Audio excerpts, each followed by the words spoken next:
Good evening, everyone, and thank you for joining us on this evening's panel on the Supreme Court, its nature, role, and future in our society. My name is Giuliana Carozza. I'm a lawyer in Washington, D.C., and I spent last year clerking on the Supreme Court. And I'm honored to be joined today by our two distinguished guests. Professor Pojanowski is a professor of law at Notre Dame Law School. He teaches and writes in the areas of jurisprudence, legal interpretation, and the natural law tradition. Professor Pojanowski previously practiced law in Washington, D.C., and he clerked for then Judge, now Justice John Roberts when he was on the U.S. Court of Appeals for the D.C. Circuit, and for Justice Kennedy on the Supreme Court. Judge Bibas is a judge on the U.S. Court of Appeals for the Third Circuit. Before his appointment to the bench, Judge Bibas was a professor of law and criminology at the University of Pennsylvania Law School. He has also served as an assistant U.S. attorney in the Southern District of New York and as a law clerk to Judge Higginbotham on the Fifth Circuit and to Justice Kennedy on the Supreme Court. Both speakers have more detailed bios on the New York Encounter website. So since the founding of our country, the Supreme Court has been intimately involved in the political controversies of the day. Most recently, as I'm sure many of you know, the Supreme Court was called upon to decide legal questions pertaining to abortion, the right to own a firearm, affirmative action programs, and major executive actions by the Trump and Biden administrations.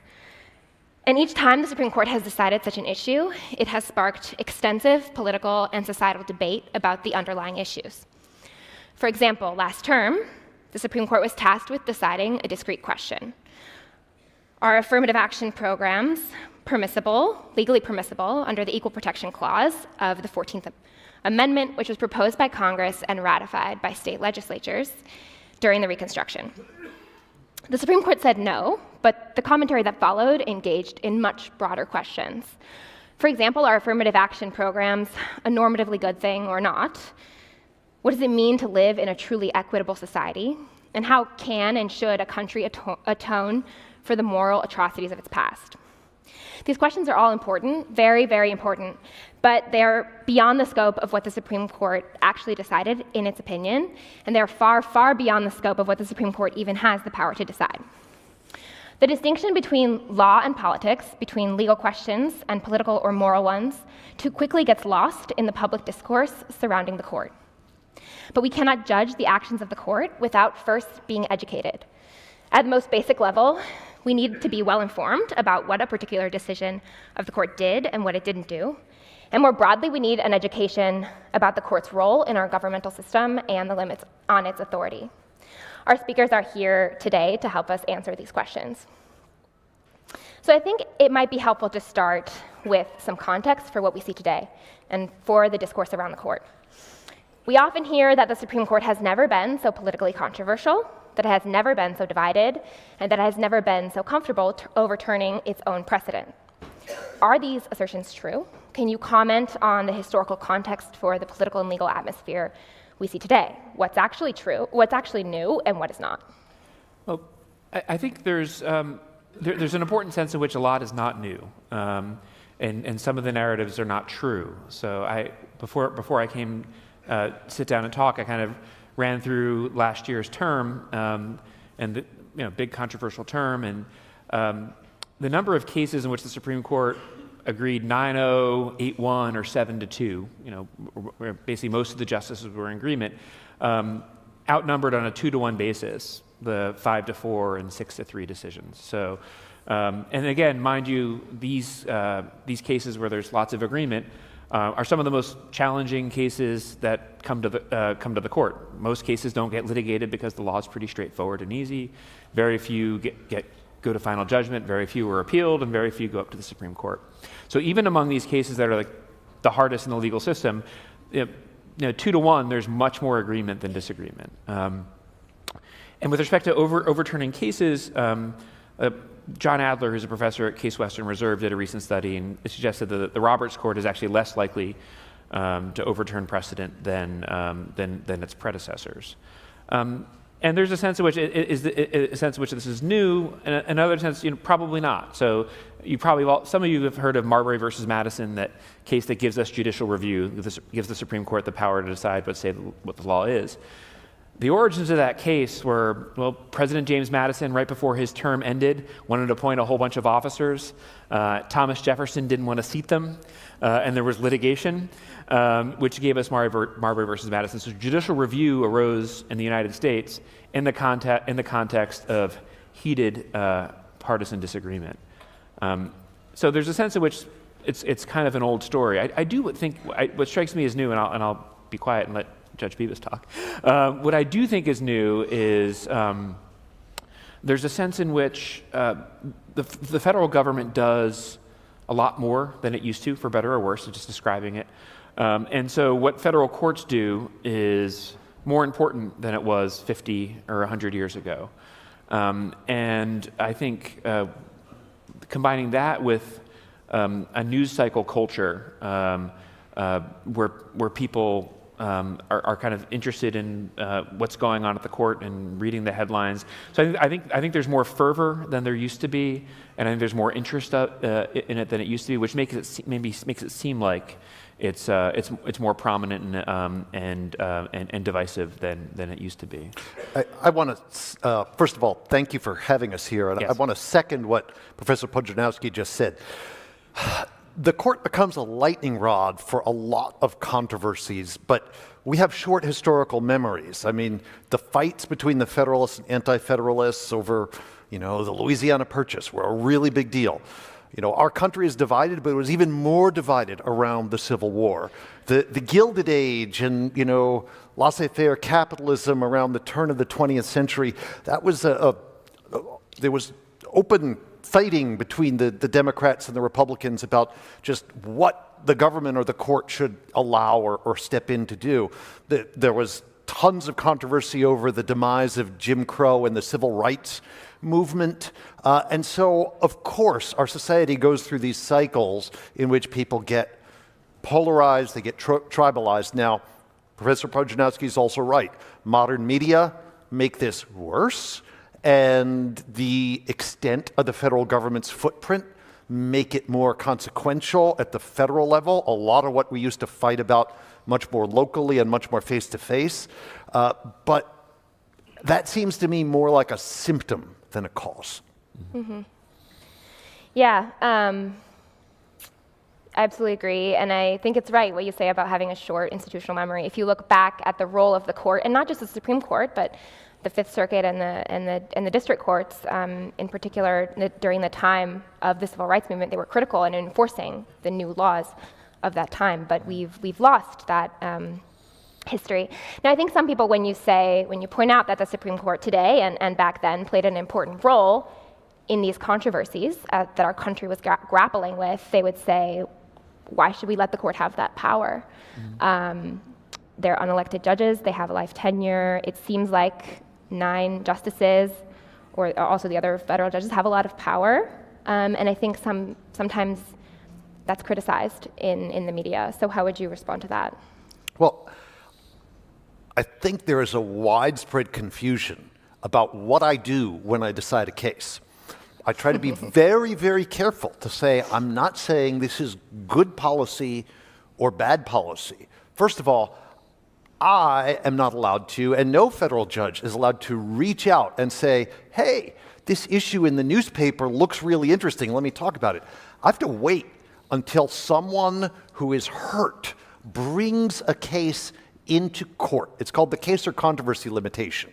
And so sometimes, until someone's been hurt, it can be a long time, President Biden announces a loan forgiveness program, and until somebody is hurt by this loan forgiveness program, the courts can't opine on it. Now, eventually there was some state agency that wound up losing some money because of it.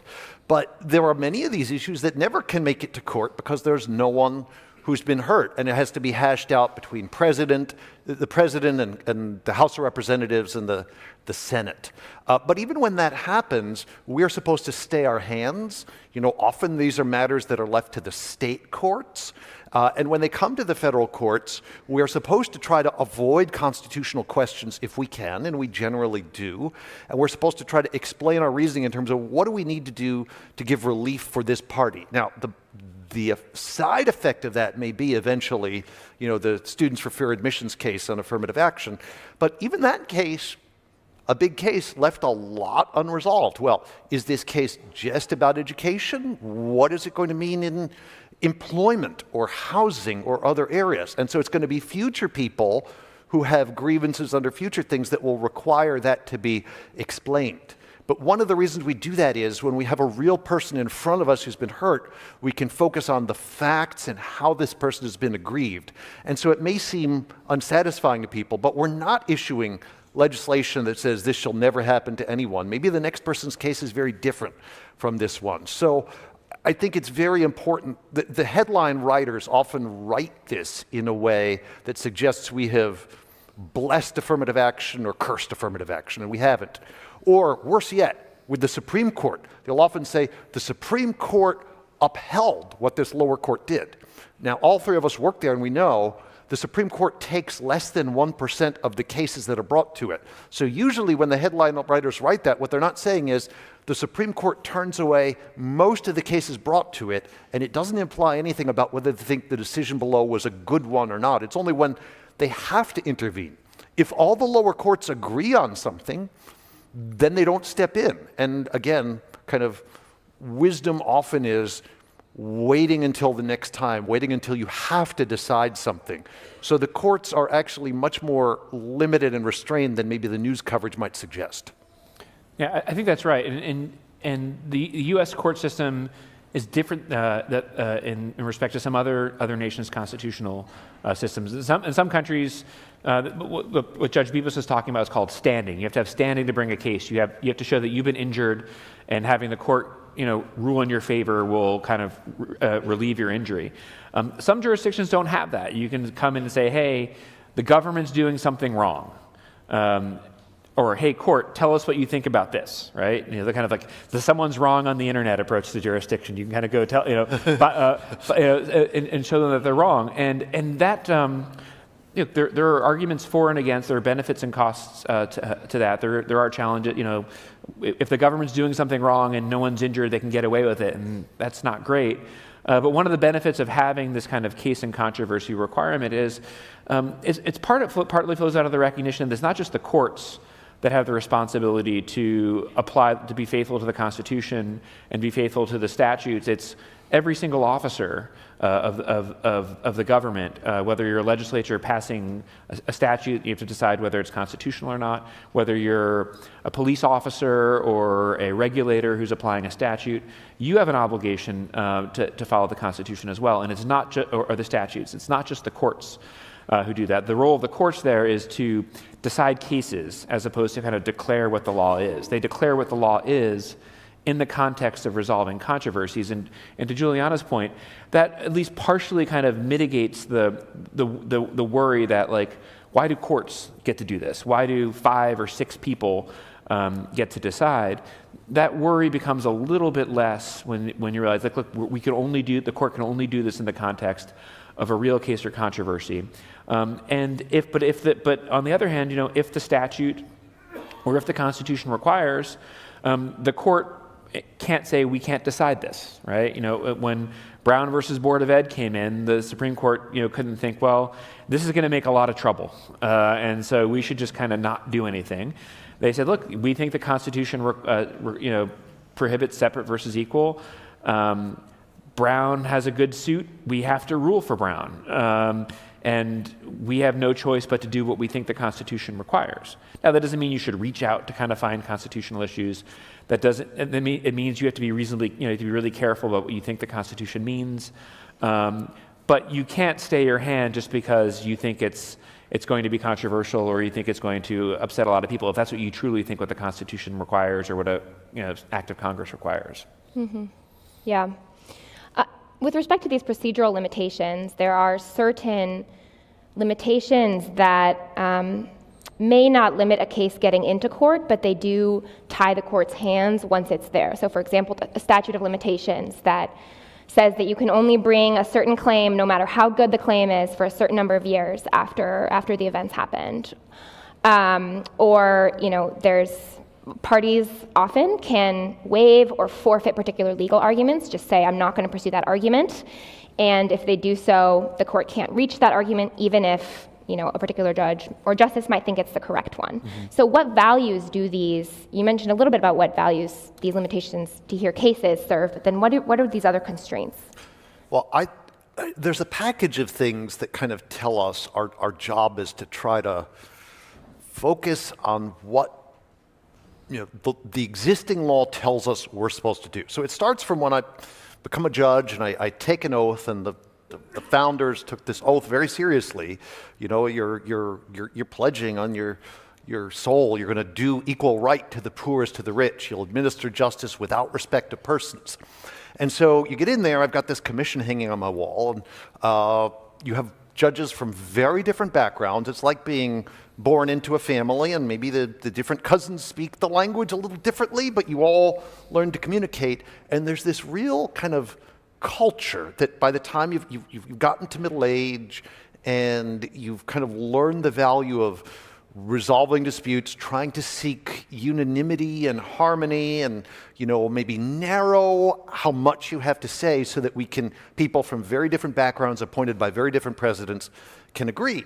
And if you've been a lawyer long enough, that legal vocabulary gets you to focus on what the law says you can do and are supposed to do, and that's much less inflammatory than being talking heads on a broadcast network about what the president should do or what Congress should do, because we're just trying to follow what the Constitution says, except as it's been amended, and what the laws say, except as they've been amended.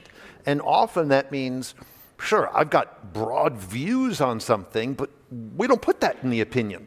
We try to resolve it down on what do we need to do to give this person justice, and maybe give some guidance to the lower courts on how the next few cases along these lines will come out. And so often, if it's too late, we just kick the case on its being too late without saying anything about the merits.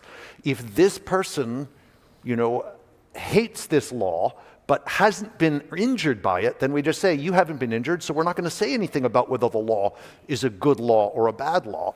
Or if this person's already gotten complete relief, or we can't give him any kind of relief going forward, again, we avoid saying. If we don't have to say something, then we don't say it. And more generally, I think people really focus on the Supreme Court, where you were clerking, and Professor Pojanowski made the point about how few of these cases are contentious.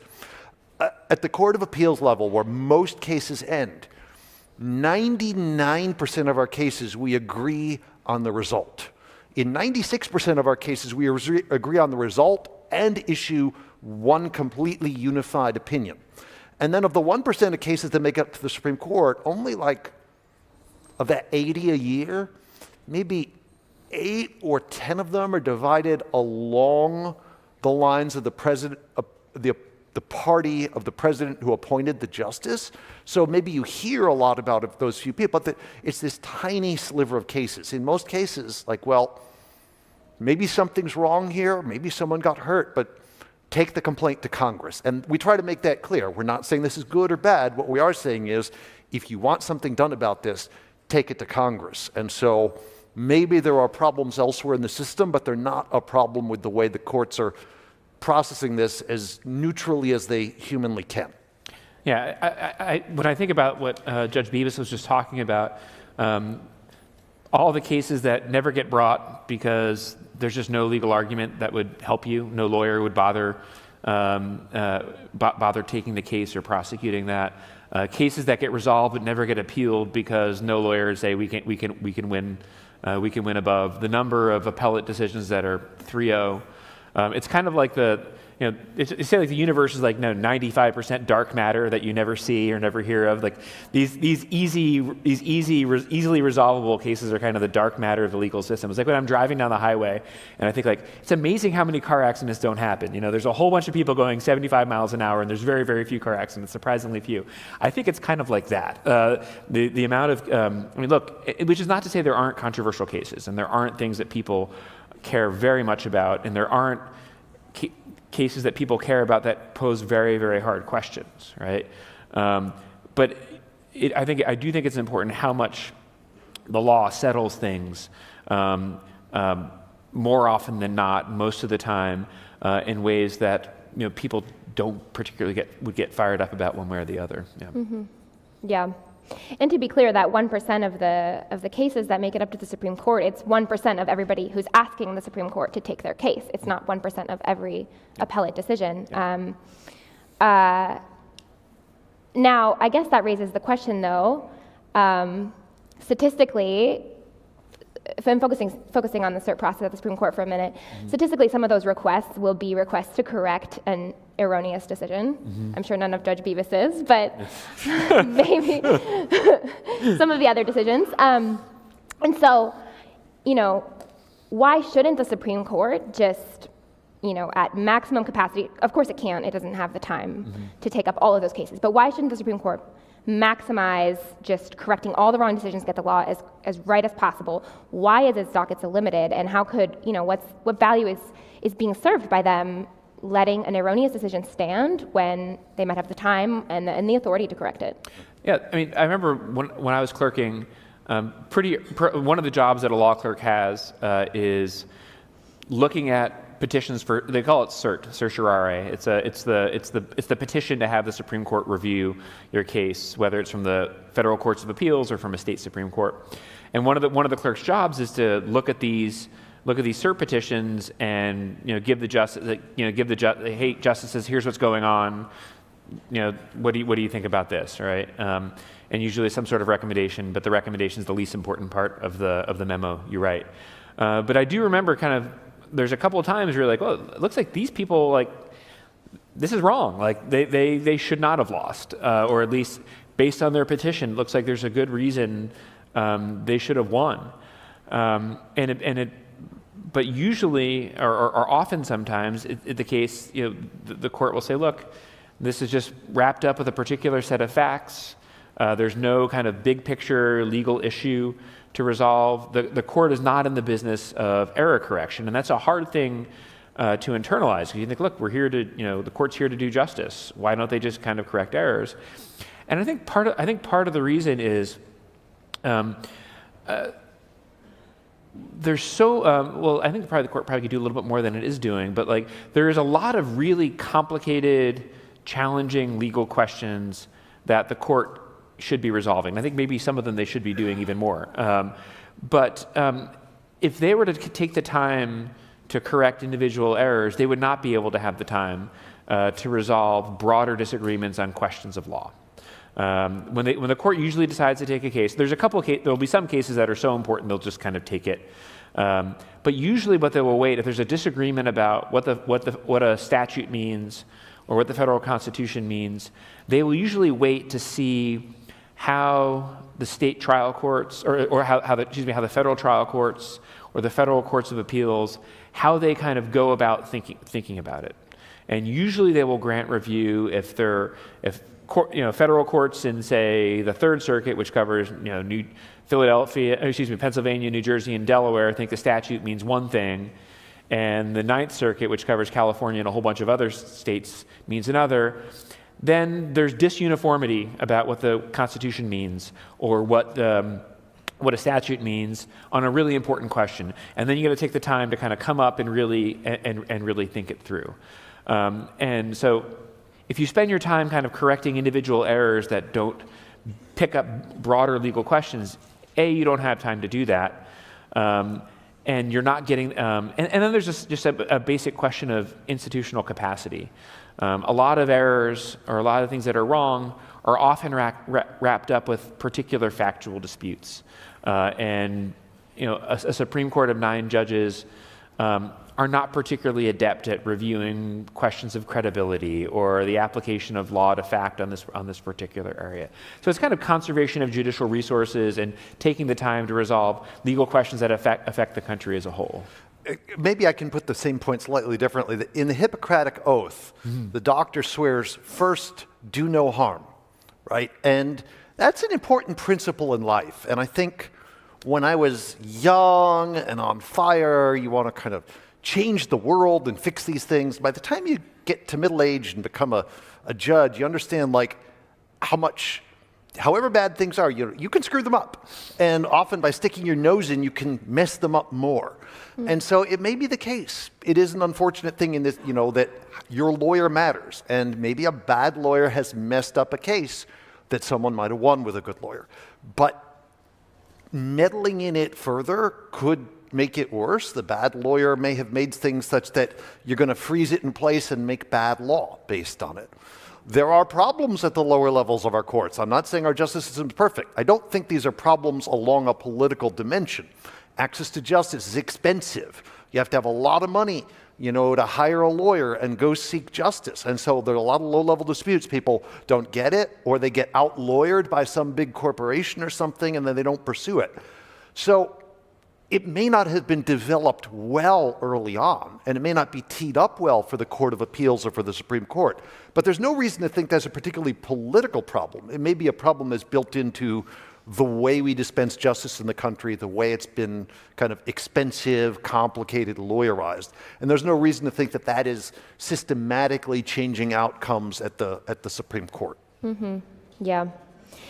I guess if I could kind of boil down everything that we've been talking about so far, is that this area of the case or controversy requirement and these other procedural limitations on the court's power is one major way where I think the right legal answers to questions really diverge from the right moral ones, or where the right legal answers diverge from what's talked about the most in the media. And I think another area where this gap really comes through is in methods of interpretation. So that's the other area where there's a lot of discussion about what is the role of morality. How should a judge weigh moral questions when deciding a case? And, I don't think we should get in the weeds of all these different legal interpretations, but it's been a subject of increasing debate over the last couple decades, and there's a lot of different philosophies that are gaining more traction. And I think a real point of debate is exactly this. Like, what is the role of morality? There are some that say a judge should apply moral principles, either his or her own, or those of society as a whole. And there are others that say that should not factor into the process.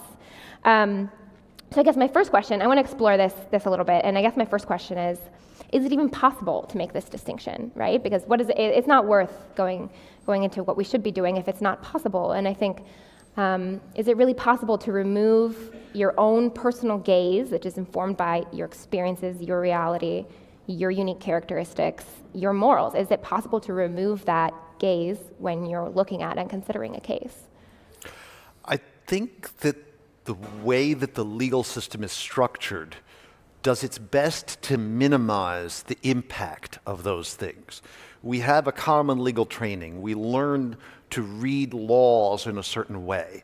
And then the higher up you get in the legal system, the more you have to get not just one judge's approval, but the approval of a group of judges who have a collective wisdom. It's kind of like why we use a jury of 12 people. It's not that any one of the jurors is perfect, but in deliberating and listening to one another, I've repeatedly been impressed at how well people learn from the give and take of a cross-section of people, and that leads to something that's broadly reflective of our understanding of the law, not one person's idiosyncratic, well, I want to rule for this person.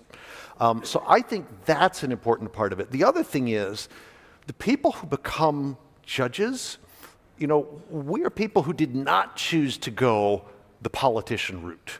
And I think it's very important, I think, to recognize the role of humility, right? If I wanted to go and change the world, in a different way, there are ways you're called to do that as a social community organizer or a politician or other things. But the job of a judge is to take the materials given to him and apply them to the particular people and particular facts before them. And so if the judge embraces that in a spirit of humility, it's like, well, here are the words of the text. What does the dictionary say? How are these words used in other parts of the law? How does this part of the law relate to that part of the law? And so there's like an order of battle. And when you go through this and then that, it really squeezes out as much room for disagreement as possible. Now, it's true that 50 years ago or 60 years ago, the Supreme Court had a much more freewheeling method of interpretation. Chief Justice Warren would start arguments with questions, is it right? Is it fair? But especially under the influence of the late Justice Scalia, the court has backtracked. Justice Elena Kagan says we're all textualists now. People argue very much, is the word adjacent slightly different from the word adjoining? Mm-hmm. And we get so precise about these things because it really narrows how much we're focusing on what we like or don't like. And it gives you a kind of a politically neutral, value-neutral way to say, well, this is what Congress told us, and if Congress wants the Clean Water Act to be broader, then Congress should change the law. But this is our best read on what the word adjacent means in the Clean Water Act. So it really is a great way of diffusing kind of politicized ways of viewing things and explains why there's so much unanimity. Footnote. The one place where I think it is fair to say that political / more like moral considerations might come in openly is at criminal sentencing. At criminal sentencing, there is a historic role for the judge to say, here's how much you deserve, and here's how sorry you are, and here are the prospects for your reform, and kind of wisely trying to balance and harmonize those things. But that's a very particular role of the trial judge at sentencing, looking face to face at the defendant and the other people in the courtroom. That's not supposed to be a part of the way that we do the appeals. Yeah, I think that's right. Now, so the question is like, can you separate law from moral judgment? It's kind of like the old joke about like, is infant baptism possible? It's like, oh yes, I've seen it done, right? So I mean, now hard cases are hard, right? And there's and very hard cases, it may be difficult to separate moral judgment from legal craft, especially what evidence, as you're sifting the evidence, a judge or interpreter, I've never been a judge, but I'd imagine a judge wants to work really hard to kind of make sure that he or she is not kind of weighing the evidence in a particular way because it's going to kind of lean towards the result that he or she might want to have, and you need to be cognizant of that. But I mean, one of the hardest things for my first year law students when I teach them, or for some of them, is and I teach torts, and torts, a lot of times like people wrong each other and they seek redress, but there's nevertheless some rules in tort law that are very well established that cut against our moral intuitions, and they could be bad rules and we should change them. But one thing that becomes very striking for students is like the law doesn't always go the way I think, like how I would resolve things, right? And that's strange and that can be hard, but you quickly learn to kind of operate within this kind of artificial universe of norms where there's like a game where you're kind of operating. There's precedent, there's doctrine. It may not be perfect, but it's good enough, and you kind of get where the next move is going. And I mean, an example, a way of kind of thinking about it is like imagine you had a relative you kind of knew, you knew reasonably well. And this relative died and they left a will that wasn't clear, right? You knew a little bit about what this person's life was, but the nature of the bequest wasn't certain. And it's not clear whether the bequest would help your kids or go towards the cousin with whom you're estranged, right? And your job is to try to identify what this will said when the person's not around. The question is it possible to try to kind of read this will and decide, like, based on what I know about this person and what their life was like, can I make a really educated guess on a balance of probabilities, who would get the bequest, even if it doesn't go to my kid, right? And I think hard questions of legal interpretation, I'm oversimplifying, but hard questions of legal interpretation are often kind of like that. What did this phrase mean when it was enacted in the 14th Amendment after the Civil War? What kind of questions were they seeking to resolve? What's the best kind of evidence? Or what's the difference between adjacent or adjoining? And how is that how is this used in other statutes compared to similar statutes? And you get these kind of technical lawyers questions where we usually don't kind of come in saying, hey, let's go in and do justice and kind of see if we can kind of make the law work after the fact. Now, a certain kind of skeptical lawyer would say, well, that's just kind of false consciousness. Judges think they're doing that, but they're really kind of doing politics, and it's all rationale after the fact. But I tend not to believe arguments from false consciousness. They seem to kind of impossible to refute. Now, that's not to say there aren't hard cases, that hard cases aren't hard, and that judges sometimes get swayed by their passions, but it certainly can be done in at least a lot of interesting cases. Mm-hmm. Yeah. I think in what you're saying, especially Judge Bibas saying that the legal system is set up to filter out these personal preferences, that implies that that's a good thing, that this is a preferable way, I mean, assuming that you think our judiciary is set up in a good way, which I certainly do. So why is it something we should strive for? There are people on both the right and the left that vigorously advocate for a system of judging, a method of judging that is more activist, for lack of a better word, or more involved, or more individual to the judge. So why is this kind of neutral method of judging consistent with the common good? So it's a great question. Let me start with that last phrase, the common good. It is certainly true that our polity is designed to promote the common good, but the question is, are the judges the ones who are supposed to directly aim at that, or are the judges part of a broader system where by doing our jobs and staying in our lane, we do our best to promote the common good? So this kind of tracks, you may know about your different views of human nature. So there's a famous legal philosopher, has a very optimistic view of judges. They're supposed to be, the ideal judge is Hercules, supremely strong, supremely smart, supremely confident, kind of aim at what's great. Now, for those of you who might have an understanding of kind of human limitations, some people might believe in the fall, original sin, other possibilities like that, you might be a little more skeptical of somebody who says, okay, let's just trust in the unbounded ability or confidence of the people. So the Founding Fathers, they were a really interesting group, and a lot of them had a real sense of kind of the limits of human nature, about human selfishness, about partisanship, about the need to limit individuals' power so that no one person could become a tyrant or a dictator or abuse it.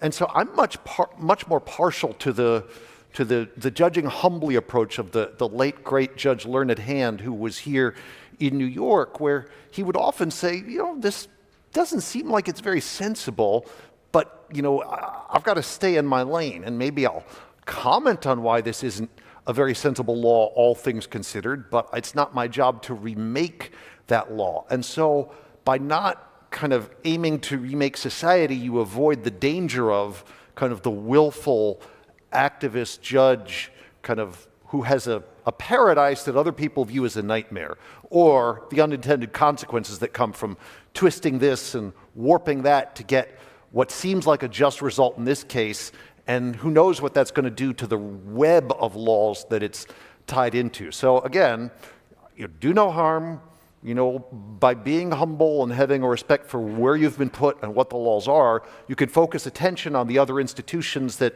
maybe it's not perfect justice here. Maybe it's Congress's job to change this, but it's better to have a stable, predictable set of laws where I'm faithfully applying them rather than an ever-shifting target based on the whims of which litigant appeals to me.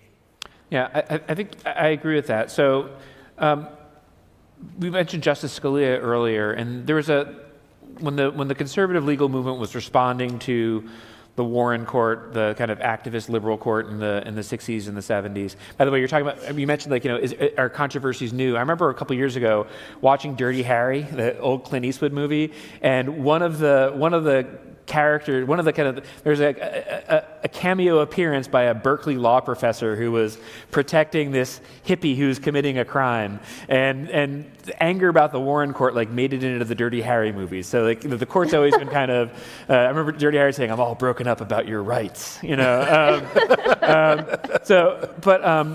When the conservative legal movement kind of pushed back against about the Warren Court, there was a tendency, and I think there's kind of an overcorrection to saying, look, we don't want to care about moral questions at all, right? We don't want to talk about morality. We don't want to talk about the common good. We're just going to be neutral. Like, look, let other people do morality. We're just doing law. There's no connection between law and morality because the law and morality people are the crazy judges in the 60s who were doing, imposing their views on everybody. We're just law people.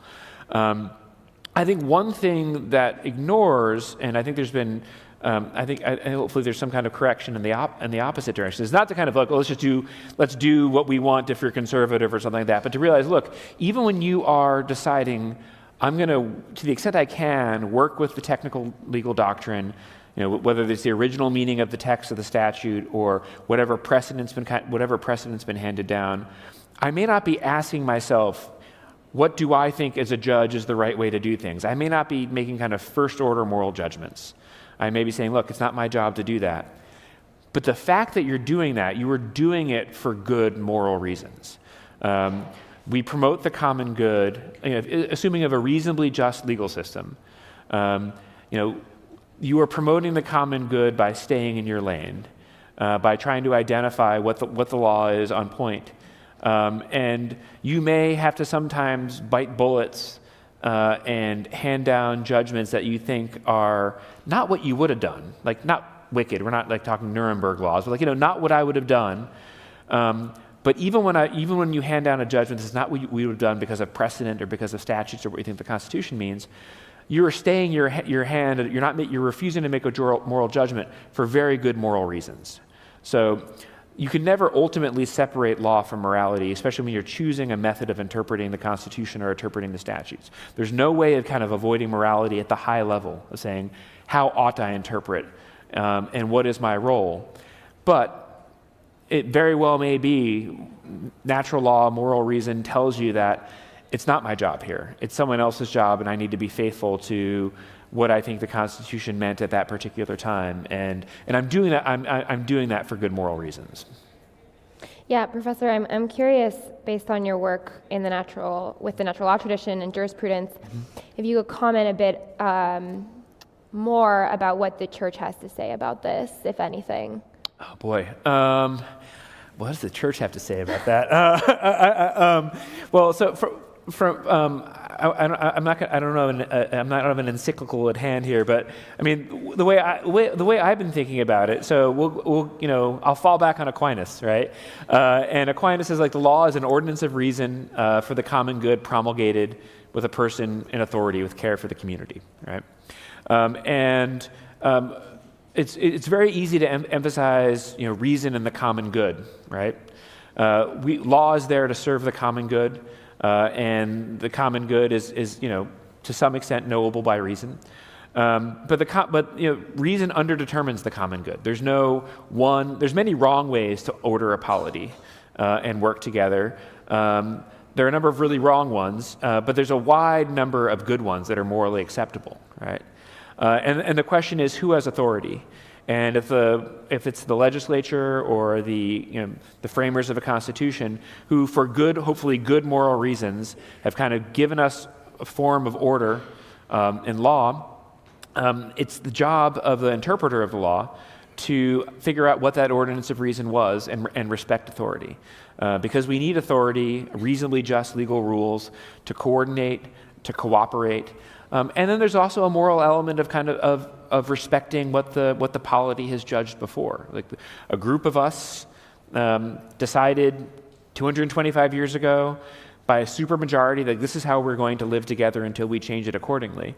And we have a moral obligation, if it's a reasonably just polity, to adhere to the law. Now, people often complain about the law, saying we're kind of ruled by the dead hand of the past. The law is the dead hand of the past. And if we don't, we don't have rules to cooperate and coordinate and identify what our rights are and what our obligations are. And again, this is all with the caveat that it's a reasonably just legal order. You could be an originalist about the Constitution of North Korea, but I wouldn't recommend doing it as a judge, right?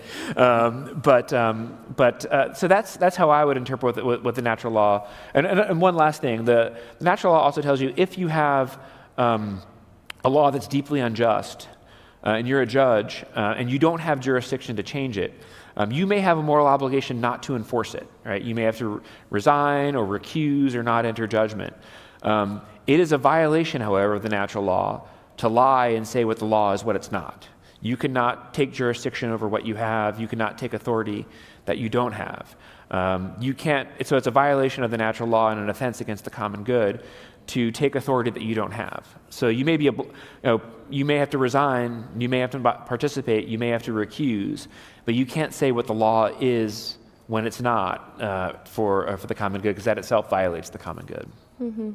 Yeah, I think that's all really helpful in understanding how these theories of judicial minimalism are not inconsistent with the common good. It's not an abdication of your moral obligation, but rather it's a posture of humility and recognizing that it's our whole governmental system that works to promote the common good, and that you just play a very, very small part of that. And your fidelity to that role is what makes the whole system work. Can I just add to that? So I'm no expert on natural law, and I'm not Catholic, but I'm a big fan of A Man for All Seasons. And, St. Thomas More is asked there, I cut a swath through the laws in order to get at the devil. And his response is, all of England is planted thickly with the trees of the laws. And what would happen if you cut down all of these laws and then the devil turned on you? Where would you be? And I think often the people who are so eager to kind of instrumentalize or turn the laws towards certain ends forget what someone who is maybe badly motivated, of ill will, could do in a land that didn't have this kind of structuring decision-making. And I see a lot of kind of youthful myopia about the optimistic possibilities. Well, if I were a dictator, I'd do this. And very little recognition about, the reality of, what would people whose vision of the common good is very different from your own do if we just started bypassing these laws? Mm-hmm. Yeah, absolutely. I guess looking forward, we've talked a little bit about how our judicial system is misunderstood, the controversy surrounding it. What are our reasons for hope? Where do you see all of this going? And what can we do, either as lawyers or judges or professors or non-lawyers?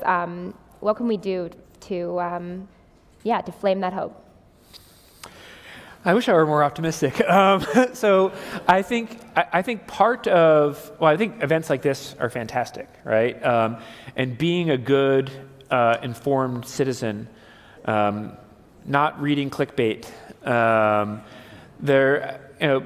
There's some good. If you're interested in the Supreme Court, it's actually hard to find non-biased commentary either to the right or the left.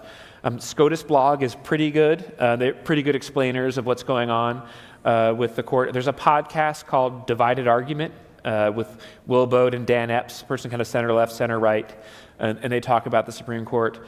So that's becoming a good informed citizen. I think is helpful. I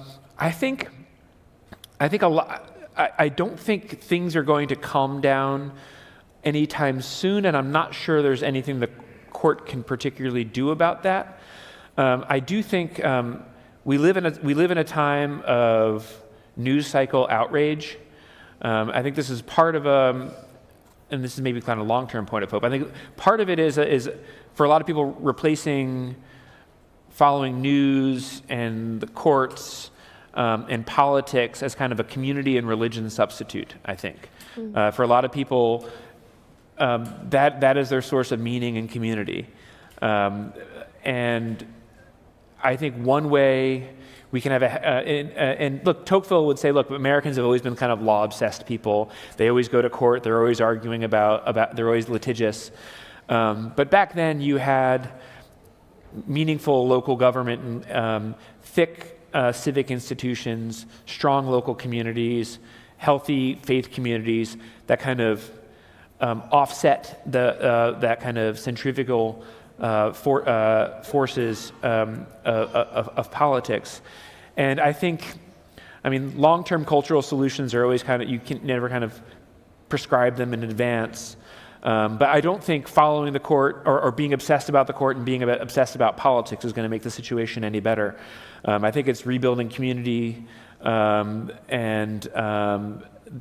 where we care less about the court will be the first step. But I don't know if that's coming anytime soon, though. So, sorry to be so pessimistic. I'm pessimistic too, but I think in terms of what you can do, our governmental system was built around an understanding of doing a lot in person. If you look at the Bill of Rights, about half of the Bill of Rights is about the jury, and the jury is the quintessential face-to-face deliberation with a bunch of people from your local community. And people complain about jury service before they do it, but when they come out of it, they usually say, hey, that was pretty amazing, where we all discussed and listened and came away with a new respect for the law and how seriously it's done. So if you want to know about the legal system, do less of following the national media and do more of serve on a jury, go watch a trial. Most trials are public. You can go watch a Supreme Court session if you want in person. And you can listen to the oral arguments now, You can listen to the oral arguments, but it's even better to go in person just because you'll see it's very kind of focused and lawyerly, but wherever you live, go watch your local courts. Go to your city council meetings and things like that, where the more you can get out of virtual space, the more you can get off your phone, the more you can get out of this kind of cartoonish vision of your fellow citizens and, listen and discuss face-to-face, kind of the healthier you'll be. And unfortunately, that's a pretty countercultural thing at this point, but it's also a good rule for life. Mm-hmm. Yeah. Thank you. Unfortunately, our time is coming to a close.